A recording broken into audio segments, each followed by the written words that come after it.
To, jama'a assalamu alaikum wa rahmatullahi wa barakatuhu.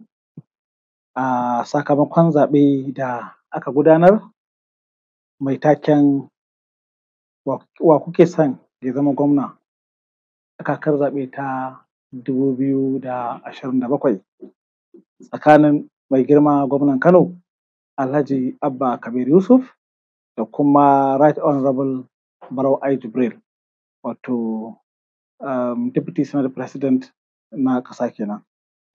So ni Dr. Ashiru Tukur Inuwa daga Jami'ar Bayero ta Kano, a matsayina na shugaban tattarawa tare da faɗar sakamakon zaɓe wanda ya gudana tsawon mako guda tun daga ranar Asabar 4 ga watan Oktoba shekara ta 2025 har izuwa jiya Asabar 11 ga watan Oktoba shekara ta 2025.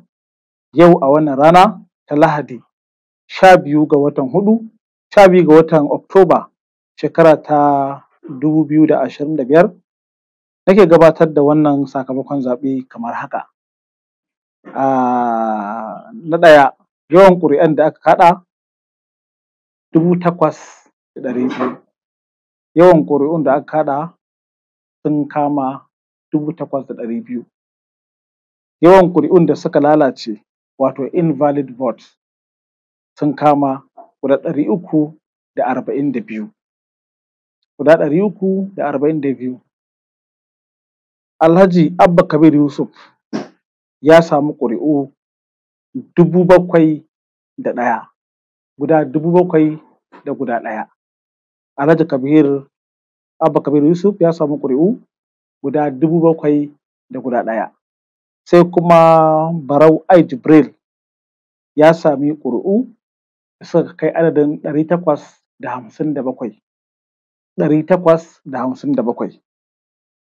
To, bayan cika ƙa'idoji da aka shirya na wannan zaɓe daga wannan tasha ta Matashiya TV, ni Dr. Ashiru Tukur Inuwa daga Jami'ar Bayero ta Kano nake sanar da sakamakon zaɓe kamar haka.